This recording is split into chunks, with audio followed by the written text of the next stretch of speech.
it's been put that you're here for the men's gaze, and it's funny because men don't even know what they like. 1 minute a man wants a small woman, big woman, they don't care. Like that's the thing. Like one thing I've realized now is even with my male friends or like close family relatives, they're always like, women put so much pressure on themselves because society makes you think that that's what men want, but men don't care. Like if, let's say for example, you think, oh, my toes have to be nice, they've got to be pedicured.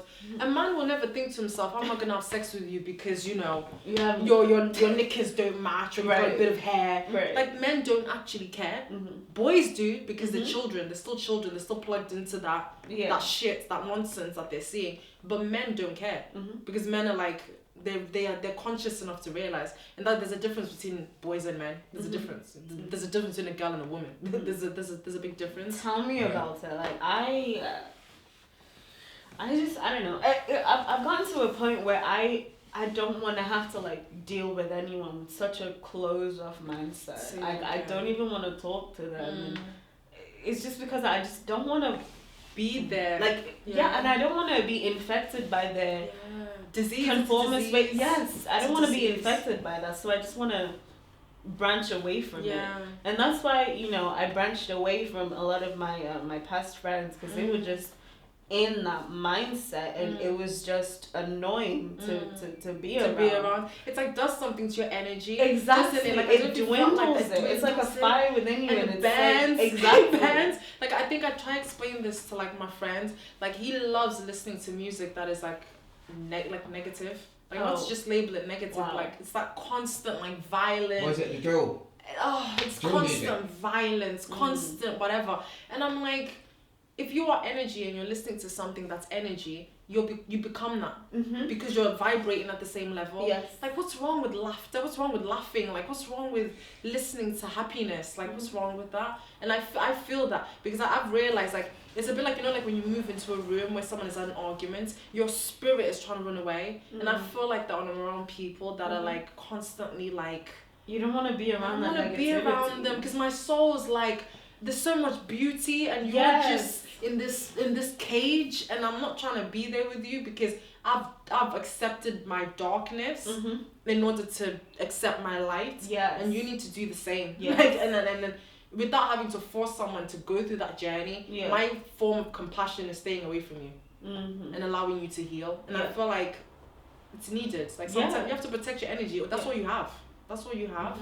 But that's realness. But like, have you felt like that before, those Onji, like where on your story where you've had to branch away? Because obviously you've got these really open-minded like viewpoints as well. I think people people always will try to put you down. They've got that negative energy. Do you know what I mean? But if they have the negative energy, you just have to understand why they having that negative energy. Like if people talking about like, let's say bad music, drills, rap, violence, and rap or anything like that. So I think you got to understand the music industry, what it's about. Because the music industry is about, so it's been controlled by certain people. Of course. You have to know that.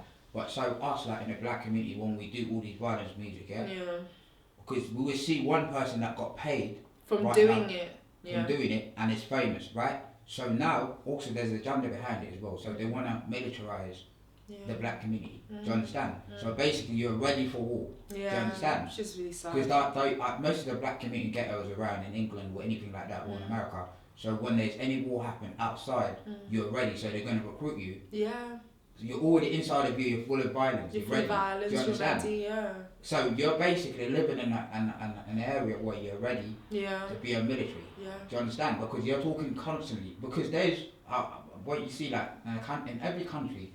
There's classes, There's a military, There's a military. There's educated classes.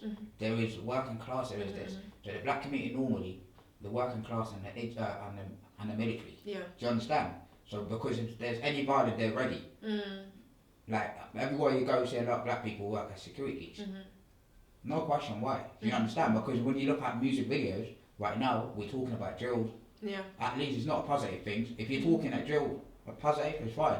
But if you're talking about knives and this, I shank this person, that means you're ready. That's why when you see a lot of black guys working as securities, they was like standing like that. So people constantly of different certain colours, they have that fear. Do you understand? They have that fear. As a security, you're standing there, security in the door, in Asda or anywhere, they have that fear of you. Because you're constantly talking about this, so that in society, they militarize us. Yeah. Do you understand? Yeah. But they're not putting us as the educated class. Yeah, I know. Do you understand? Because I think it's, to even move on to that, I feel like even being a black woman, I think black men, like the way the narrative for black men especially, I think like going back to what's successful, even in movies, I think everyone thinks it's so cool to be, you know, I want to be the Scarface, I want to be Al Capone, I want to be, and it's like, why would you want, that's a generational, that's a curse, like why would you be someone that murders people? What's beautiful about that? You know, like what makes your soul really think, do you know what? Like, I'm in love with seeing blood coming out of someone's chest when I stab them. Like, I don't know how... That's the process of the... Do you know what I mean? Like, dehumanization. The process of dehumanization. Yeah, dehumanization. You start through music, through culture, you change the people culture, their mind, their mindset, everything. And that's it. Do you know what I mean? And then when you want them, they're ready. Yeah. Do you know what I mean? No, it's true.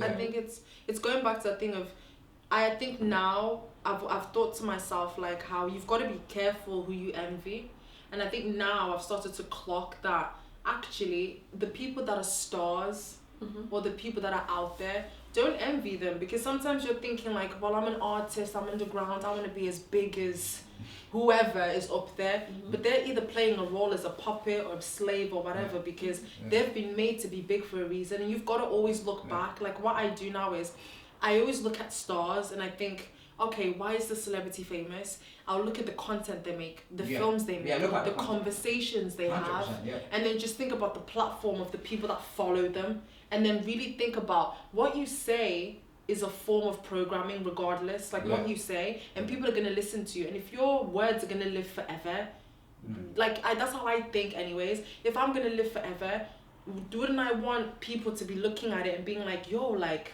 because this is, I'm looking back, like you're always going to look back at what you've recorded. Wouldn't you want to put things that are positive, things that are good? And I think when you see negativity win, you then have to realize that it's an agenda. Everything in society is negative. Yeah, it's buffoonery. It's like people don't see it, but like I try and make my black male friends aware, like don't be used as a puppet, like don't stop being used as a puppet. Like there's so much more to your blackness and your maleness that you can be in touch with than just your alpha male. Like there's so much more, and I think especially with the way black men are perceived anyways, where we're seen as aggressive. They are seen as aggressive, and you've got to then, not that I'm saying you should be the poster person for all black people, but I think you also have to look at yourself and think, what am I consuming and how do I think? Because how you think becomes how you move and how you act and how you are as an individual and how you express yourself in your life. And I think it's important. I get really passionate about it, but I go on tangents because I just hate it. I hate it so much. That's why I'm saying. Like, when you look at the music industry, like one the violent rap, you know what I mean? All blood and all that kind of stuff. It's really sad. Demon. That's the war. That's the demon. That's the war-like mentality. Yeah. Do you know what I mean? So that's why they kill. That's why when you see that, you look at Africa. You see Africa is just war-like mentality because, and they want to create that out of you as well as a black person. So, in England or in America. Yeah. So to be like that, but I think you gotta invest in your mentality and think about it. If you do music like that, I get it, but also what you said earlier, don't be a puppet. Don't be a puppet. Think about why you're making it. Why are you doing it? Yeah, why are you doing it? Like I think it's like anything in life. Like I put a post up today. I woke up and I just thought to myself, like we were talking about, like I was thinking about conditioning and clothing. So I had gone back and forth with a friend about like the way I dress and stuff, and I was like, to be honest with you, like I'm the way I am for a reason, and I think.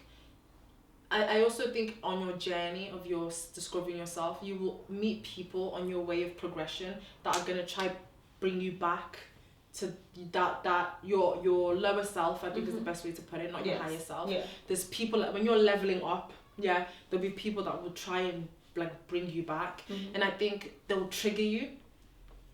And I think that those triggers will happen, so then you can cement the foundation and being your highest, like the highest version of yourself. Because I just think it's like, there's two ways of it. Because sometimes it's good, because I think people say, well, with drill, you're getting to express the problems that you go through, you know, which is because yes, that the violence